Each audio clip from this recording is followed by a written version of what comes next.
Tuesday morning. A little hazy, but not bad out here at 8:30 in the morning. And see these people, that's how you get to work.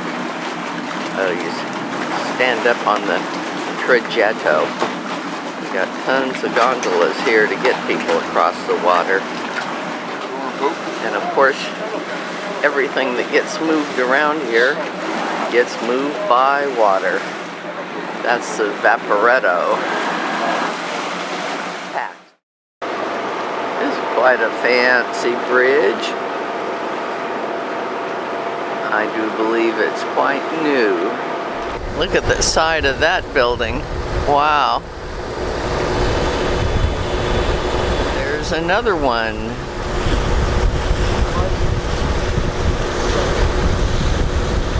I forget the name of this church, but it's pretty fancy. So 476, when barbarians were spread everywhere in Europe, those people were seeking a safe place for all of them, and they found the lagoon. And originally we didn't have a city that you can see today, but we had many islands in the marsh land. 120, many. Over the centuries, all these islands were joined together, were linked by bridges, and then connected by canals. In most of the canals, the water's only about 4 feet deep. In 1535, this was the first public library in Europe. Bell Tower, which is the highest that we have in the city. You see those people right on top? The view is great from the top of the one when you have a day like this and the sky. This is what they put up when the water gets high. From September up to the end of March, the water is up to my knees. Oh. This is inside the Doge's palace with St. Mark's Basilica in the background.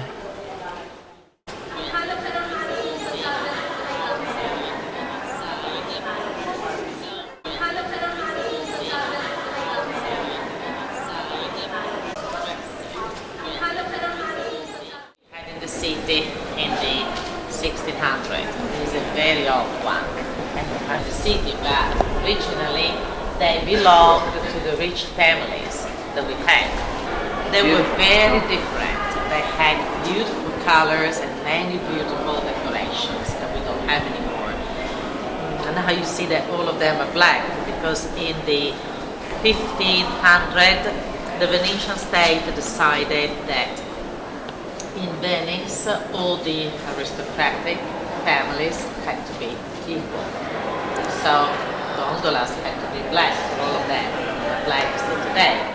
Gondola is not symmetrical. Because all of them are made by the many artisans that we had working in Venice.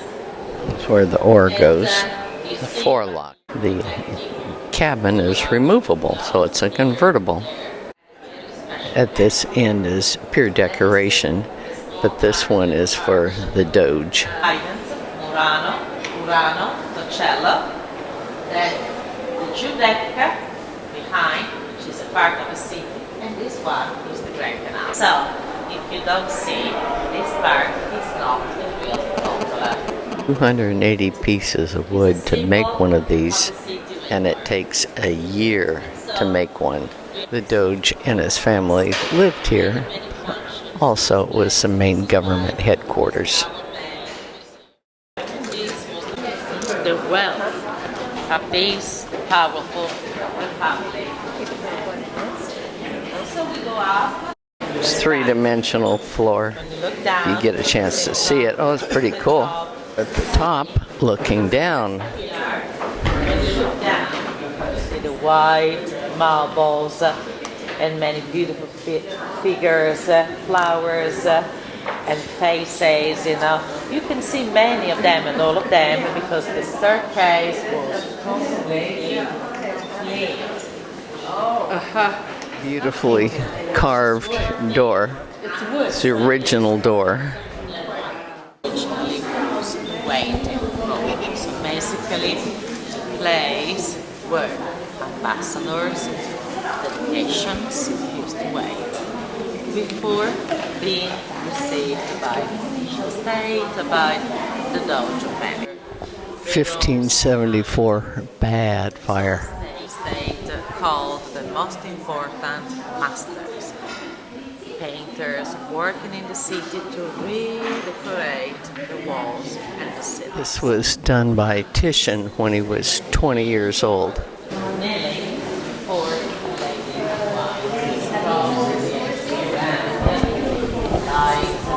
the lady represents religion, very important state, close to her, Mark on the left, Mark the evangelist, Saint Mark. The lion is at St. Mark's feet.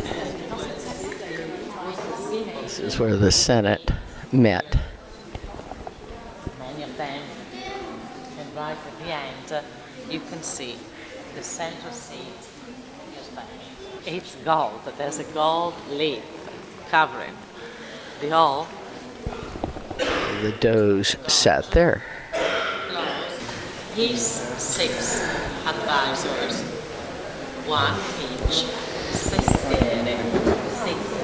Those men were always together, always, even before Christ. The Virgin Mary, Mark the Evangelist is on the right with the Gospel and the Lion, and in the background you can see the city again. You can see the main part of Venice.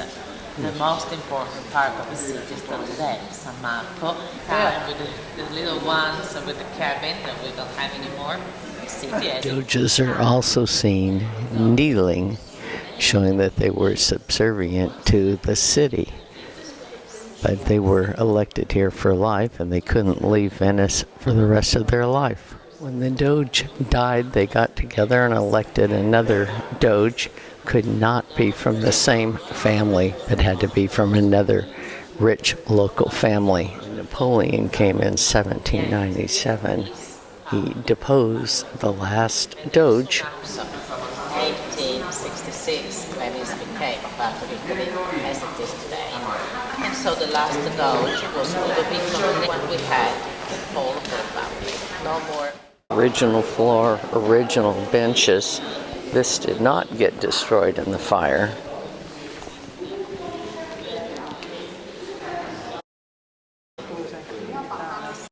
In the House of Justice, where we are, the many, many rooms are still today connected. The Court of Justice.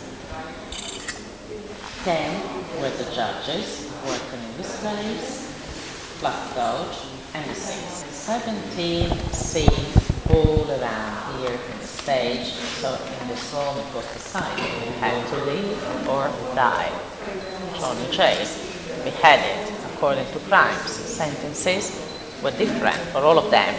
And so the judges working in this place were those in charge to investigate on people, events that we had in the city. They had their own informers in Venice. They became very powerful in the city, and they were called the Terrible 10. Members elected in turn every month among 10 members.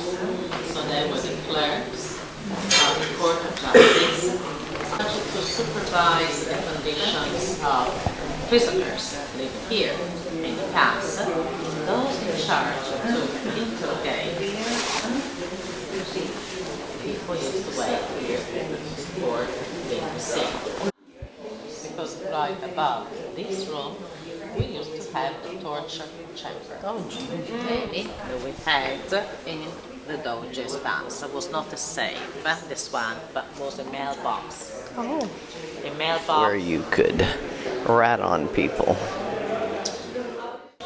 This is the largest unsupported room in, I don't know, maybe Europe, I forgot. 2,000 members used to meet here. It's the largest oil painting in the world, done by Tintoretto.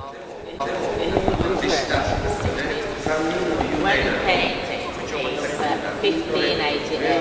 he was a very old man, and Toretto at the time had collaboration with his son Domenico. Domenico was always working together with him, and then many other students. 1588. We are inside the Bridge of Sighs.